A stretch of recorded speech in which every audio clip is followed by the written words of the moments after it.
Good morning, my brothers and sisters. Welcome to episode 92 in the last chapter of the Bible. This is the book of Revelation, chapter 22. Today's title is Jesus is Coming Next Tuesday. That's the title. And I'm going to back off from that immediately because I don't know when Jesus is coming back, and neither do you. But he does. And he said it was going to be soon. He says it in this passage today. So we best pay attention. So what is he saying at the end of this Bible that might merit our consideration? What should we do to live accordingly and maybe listen accordingly here today? Earlier he said, don't seal this up. Get this message out there so that people can respond to it and keep his word, quote unquote. So AKA respond to this appropriately. So there's an inside and an outside to the kingdom when we can do this wrong and we can do this right. So let's be careful.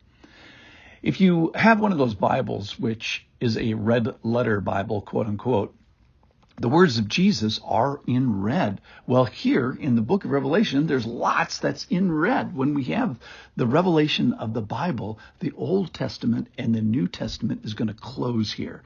And what does he remind us of or tell us for the first time? Maybe, in these last few lines, there's something absolutely brand new that's nowhere else in the Bible. Or, for sure, there's stuff that he's reminding us of, old stuff. Either way, we should be paying attention. Why? Because he's coming next Tuesday. So let's listen. Verse 12, 22:12. Behold, I am coming soon, bringing my recompense, the reward, with me to repay each one for what he has done.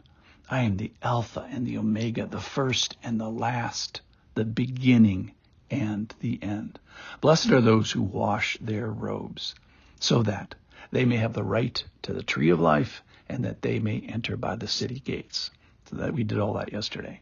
Here is verse 15, what we're starting with today. Outside are the dogs and sorcerers and the sexually immoral and murderers and idolaters and everyone who loves and practices falsehood. Verse 16. I, Jesus, have sent my angel to testify to you about these things for the churches. I am the root and the descendant of David, the bright morning star.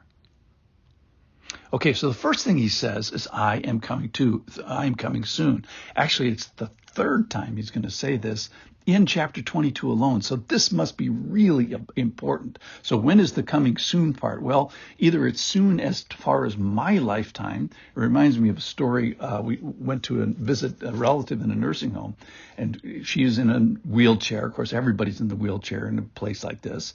And she looked at the back of her hand, which was just creviced to the hilt. And she looked at it in amazement, like she was seeing it for the first time. And she looked up at us and she said, I don't know when I got so old. And isn't that something that every person says? Hey, it went so fast. So maybe our lives are coming to the end soon, and then we're going to lose agency. So it's important to get this right. Or the other thing is it maybe coming soon in eternal time. So if you've got business to do with God today would be that really good day to take care of it. It's urgent. It's in the last chapter. It's 3 times in the last chapter. If I told you that Jesus was coming Tuesday, what would change? Who would you forgive? Who would you bless? Who would you close the deal with for someone who is close to the kingdom? How would you pray differently? All right, he names his qualifications here. He says, I am the Alpha, the Omega, the first and the last, the beginning and the end.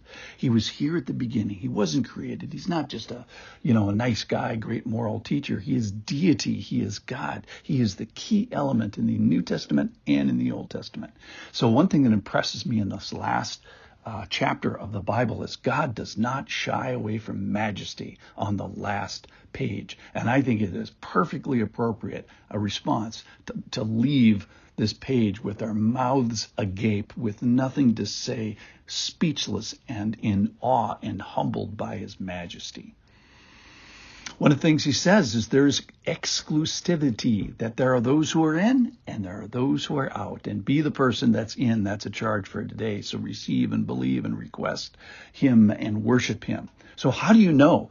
He gives some characteristics here. How do you know? First thing he says is look in your pants. He says, what are you doing with your zipper? That sexual immorality and bad theology are always bed partners. And if there's exceptions to that truth, write me, because I can't think of any this morning as I say that. Write this down. Sexual immorality and bad theology are always bed partners. Second thing he says is look to your hands. Who have you killed? Who are you killing? Well, maybe you don't actually strangle someone, but who do you want to kill? Because the New Testament says that counts. Is it everybody? Whose neck do you want to wring? Is road rage a thing for you? What makes you angry? Follow that rabbit trail, and likely you won't like what you find at the end of it. That's the bad news. The good news is you could be doing it with Jesus, and he'll help. The other thing he says is look to your idols. What's more important to you than, let's say, church on a Sunday? What have you missed church for in the last month? And you'll probably find an idol there, whether it be golf or self or falsehood. Then he says, look to your truth. There are those outside who are playing fast and loose with the truth, maybe even by saying there is no truth. And truth is all relative. That's a person that practices falsehood. That is, they make a life characterized by the habit of it.